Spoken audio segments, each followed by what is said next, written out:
Price B to the Lord Jesus. இயேசு கிறிஸ்துவினால் உங்களுக்கு சமாதானமும் சந்தோஷமும் உண்டாவதாக. நேற்றுக்கு நாம் பார்த்த வேத பகுதியில் பரிசுத்த ஆவியானவரை நம்மளிடத்துலேருந்து பிரிக்கக்கூடிய காரியங்களில் ஒன்றா லௌகிக கவலையும் இருக்குங்கிறத பார்த்தோம். லௌகிக கவலைனா என்ன? இந்த உலகத்தில் நம்முடைய வாழ்க்கையை குறித்த கவலை, நம்மளை சுற்றி இருக்கிற விஷயங்கள் நினச்சி நம்மளுக்கு அநேக பாரங்கள் உண்டாகுது இல்லையா? அந்தப்படியான விஷயங்கள். அப்படி லௌகிக கவலையில் நிறைய காரியங்களை உள்ளடக்கலாம். இந்த லௌகிக கவலைகள்னால நாம் சில நேரங்களில் தவறாக வழிநடத்தப்படுவோம். அந்த தவறுகள் நிமித்தமே பரிசுத்த ஆவியானவர் நம்மை விட்டு அகன்று போகக்கூடிய காரியத்தில் அதுவும் ஒன்றா இருக்கு.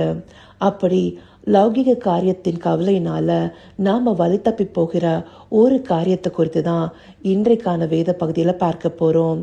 அதற்குரிய வேத வசனம் லேவியராகமம் 19வது அதிகாரம் வசனம் 31. Leviticus chapter 19 verse 31. அஞ்சனம் பார்க்கிறவர்களை நாடி குறி சொல்லுகிறவர்களை தேடாதிருங்கள், அவர்களாலே தீட்டுப்பட வேண்டாம், நான் உங்கள் தேவனாகிய கர்த்தர். இந்த வசனம் நம்மளுக்கு தெளிவாக ஒன்று காண்பிக்குது. அஞ்சனம் பார்க்கிறவர்கள், குறி சொல்லுகிறவர்கள், இவங்களை எல்லாத்தையும் நம்ம தேடக்கூடாதுன்னு சொல்லி இந்தப்படியான காரியங்களை கர்த்தர் அருவருக்கிறார். லேவியராகமத்திலே 20வது அதிகாரம் 6வது வசனம் கூட அஞ்சனம் பார்க்கிறவர்களையும் குறி சொல்லுகிறவர்களையும் பின்தொடர்ந்து சோரம் போக எந்த ஆத்துமா அவர்களை நாடுகிறானோ அந்த ஆத்துமாவுக்கு விரோதமாக எதிர்த்து நின்று அவனை தன் ஜனத்தில் ஈராத படிக்கு அறுப்புண்டு போக பண்ணுவேன். அப்ப தேவனுடைய கோபமான வார்த்தைகள் இந்த வசனத்துல வெளிப்படுது இல்லையா?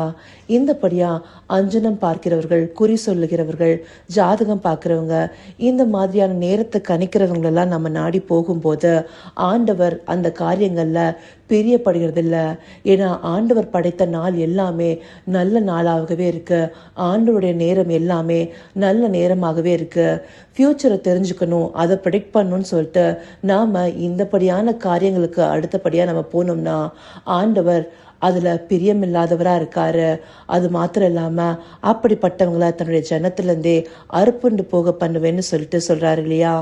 இதுக்கு நம்மளுக்கு சிறந்த உதாரணமாக சவுல் ராஜா இருக்காரு. சவுல் ராஜா என்ன செஞ்சாரு? இந்தப்படியானவர்களை தேடி போனார் இல்லையா? 1 நாளாகமம் 10வது அதிகாரம் 13வது வசனம் பார்த்தோம்னா, அப்படியே சவுல் கர்த்தருடைய வார்த்தையை கை கொள்ளாமல் கர்த்தருக்கு செய்த தன் துரோகத்து நிமித்தமும் அவன் கர்த்தரை தேடாமல் அஞ்சனம் பார்க்கிறவர்கள் கேட்கும்படி தேடினது நிமித்தம் செத்து போனான். இந்தபடியா அவர் செய்தது என்ன? அஞ்சனம் பார்க்கிறவர்கள், குறி சொல்கிறவர்கள், இறந்து போன ஆத்மாவிடத்துல பேசுறவங்கன்னு சொல்லிட்டு ஆண்டவரை விட்டு வழி விலகி இந்தபடியானவங்களை பின்தொடர்ந்து போனதுனால அவர் வாழ்க்கையில பின்மாற்றம் அடைந்த அவருடைய நிலை என்ன ஆனதுன்னு சொல்லிட்டு நம்ம எல்லாருக்குமே தெரியும். ஸோ இந்தபடியான காரியங்களை நம்ம பின்தொடர்ந்து போனோமே ஆனால் ஆண்டவருக்கு அது சுத்தமாக பிரியமில்லாத காரியமா இருக்கு. அதுவே பரிசுத்த ஆவியானவரை நம்ம இடத்துலேருந்து விலக்கக்கூடிய ஒரு காரியமாகவும் இருக்கு. இந்த காலங்கள்லையும் ஆண்டவரை இருக பற்றி பிடித்து கொண்டிருக்கிற மக்களும் என்ன செய்கிறாங்க? யாராவது இவங்க நல்லா ஜாதகம் பார்த்து சொல்கிறாங்க, இவங்க நல்லா நம்மளுடைய ஃபியூச்சரை கணிச்சு சொல்கிறாங்க, இவங்க கிட்ட இருந்து நம்ம நிறைய விஷயங்கள் தெரிஞ்சுக்க முடியும்னு சொன்னாங்கன்னா அவங்க கிட்ட இருந்து சில விஷயங்களை தெரிஞ்சுக்கணுங்கிறதுக்காகவே அவங்கள நாடி போறாங்க.